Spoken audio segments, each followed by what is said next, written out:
was having.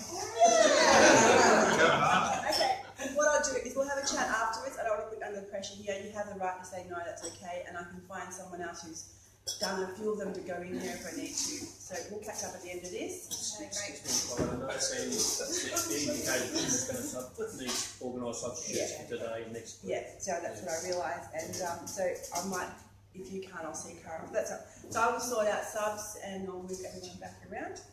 Not subs, I mean speakers. Jaylee Dixon is today's speaker. I can't get my phone to work. So Jaylee has been 2 years in Step Up Property, and her previous types of jobs have been a food packer in a bakery, reception, and timber joinery. Her life partner is Dean, and she has a daughter, Sophie, who's 4 years old. She has pets, a fancy rat called Latte, the rat. And don't ask, she can't even touch it since December last year. I'm dare saying I haven't touched it. Yeah, it is Sophie's. Yeah. Sophie's little cat. Did she, after that, there's a movie out about rats, isn't it? Ratatouille. Ratatouille, yeah. Yeah. And Jaylee's hobbies and interests are rock concerts, the Kiss Army, playing guitar, and regaining her fitness.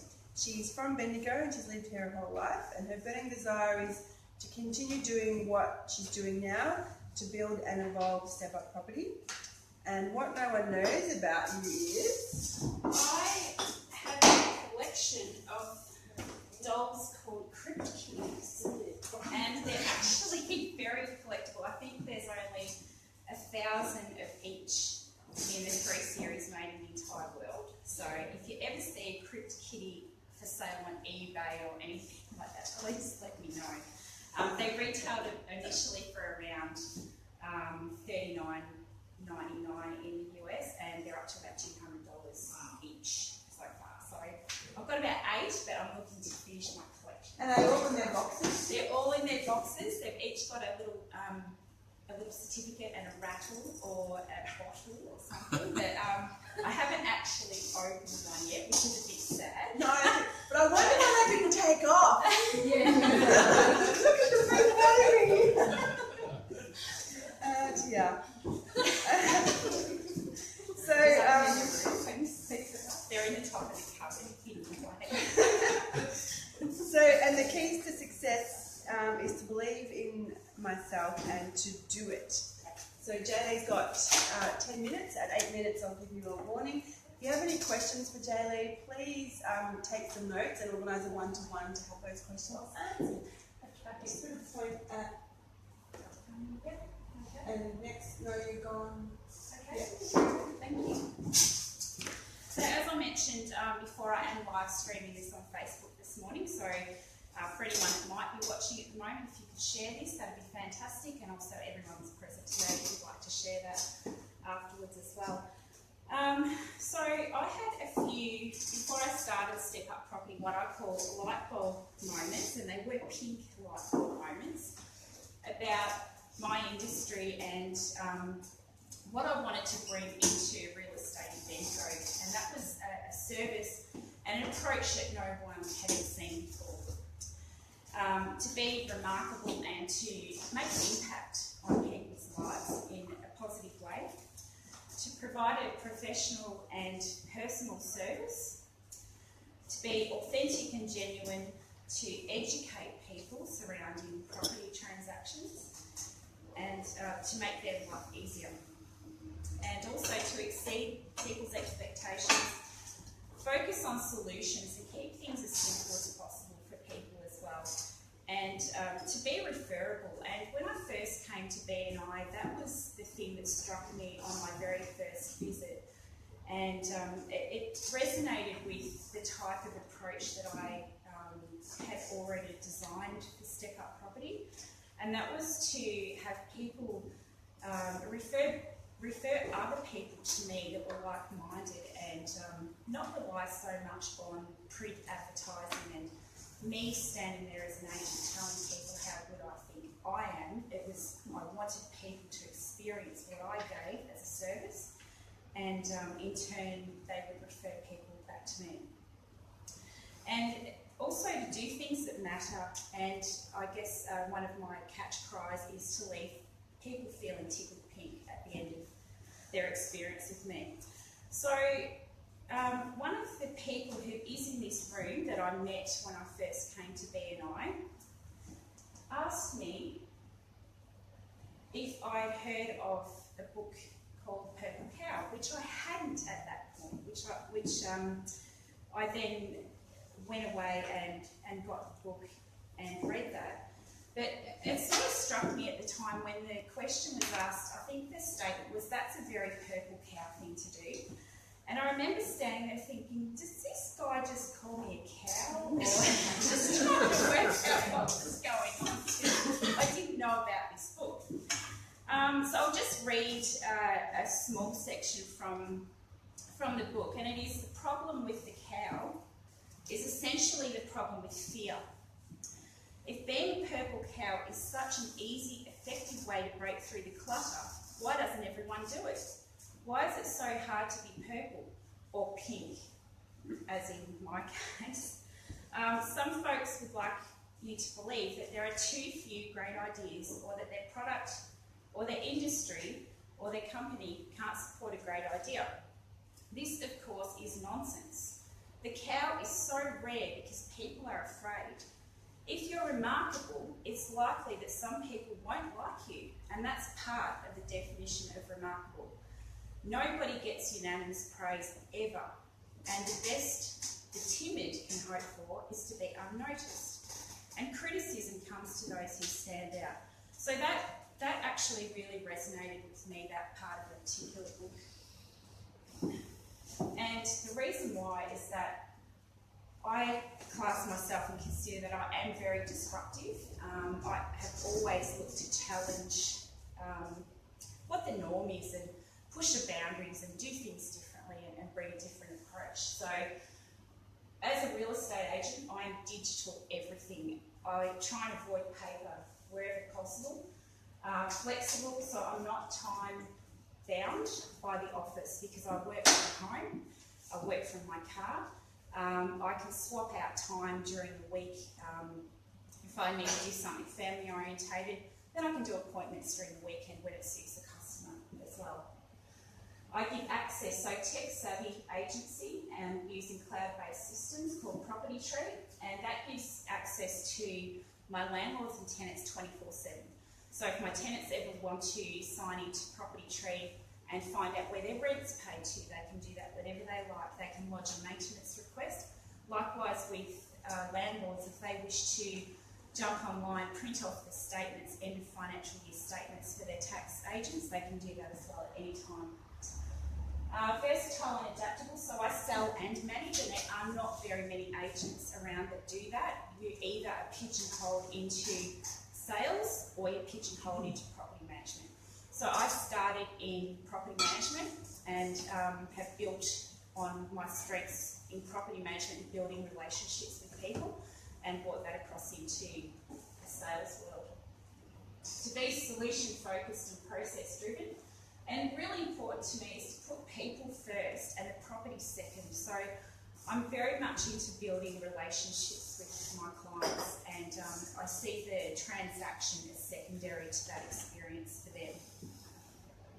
Social media savvy, and I absolutely love social media. It's been fantastic for my business, and I've gained a lot of exposure in business and pushing myself to do things like this live stream this morning that 12 months ago there is no way that I would have considered doing that.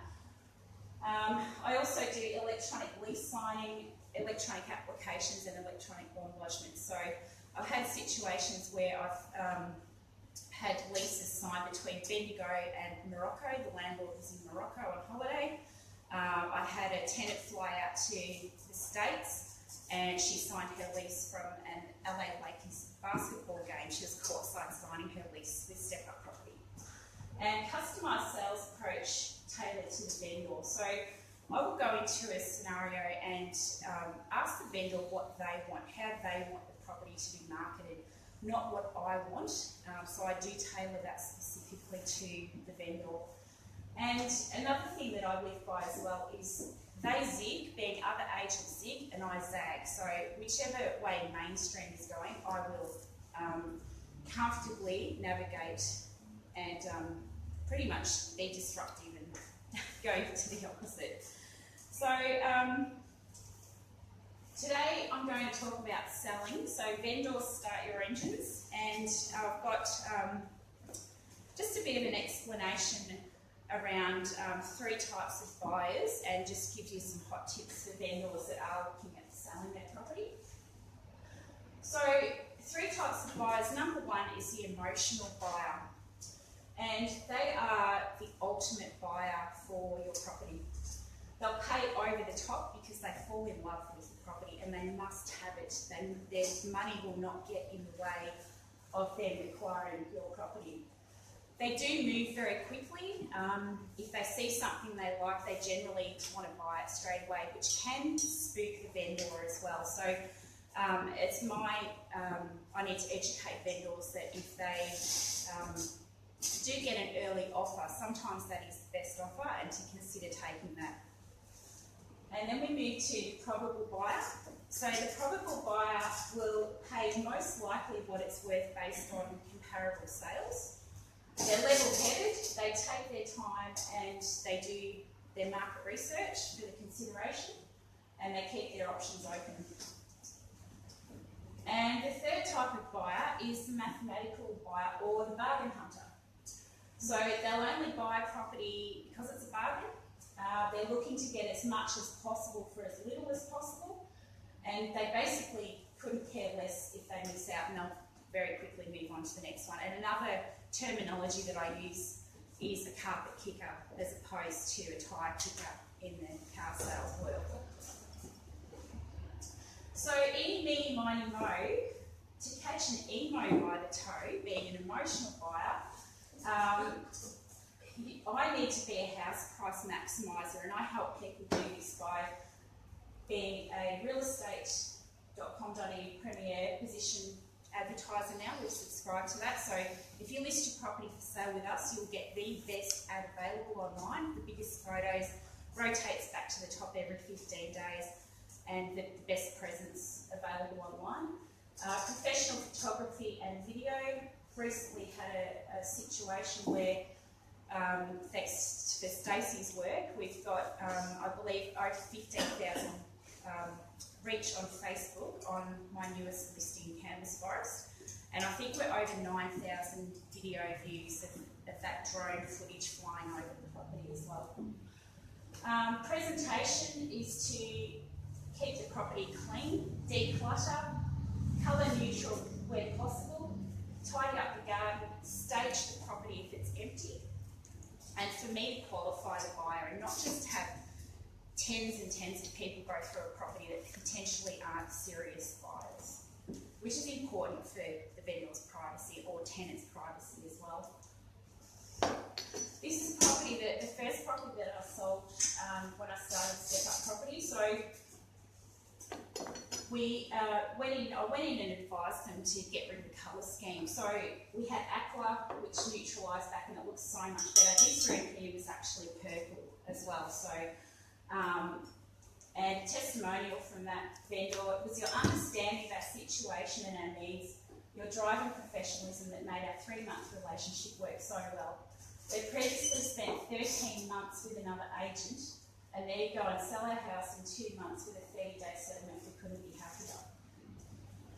Which brings me to odours, just before I finish up. Another important part of presenting your property on the market for sale is what it smells like. And things that I recommend is to bake a cake. Chocolate is fantastic to walk into a house and smell fresh baked cake. These are old wives' tales, but they work. Scones and throw the bread maker on. Is there anything else anyone can think of that would smell nice? Coffee? Yep. Yep. Anything else at all? Yep. And just to introduce you to the Waldo, and wise Waldo says to avoid these types of odours in the property when you're selling. So there's things in there about eggs, vinegar, fermented husbands, bacon, chicken, I don't know, there's all sorts. There's even a groundhog in there, I'm not sure what that's doing in there. But what odours wouldn't you like to smell when you go into a property? Fermented husband. Pets. Fermented husbands. Which brings me to pets. If you're selling a property and you have got pets, it's always a good thing to remove them before an inspection. So that includes cuddle pups that love to jump all over black clothing, attack cats, anything reptilian, and also their feathered counterparts as well. So you particularly got to watch out for the ginger ninjas. They're really dangerous.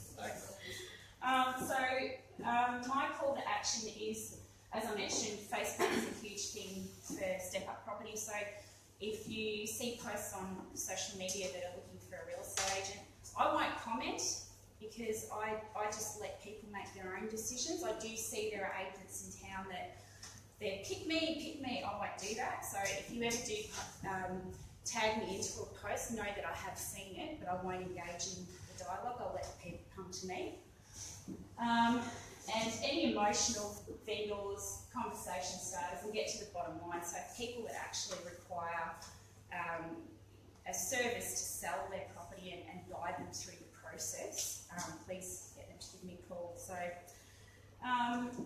and finally, if you can please follow my way, so on Facebook and Instagram. If you haven't liked my business pages already, if you could please do so, and anything that you might find of interest that I do post, I'd appreciate if you share that with your contacts as well. So that wraps me up. So J. Lee Dixon of Step Up Property. I'm a pink cow in a field of browns, and Bendigo's bright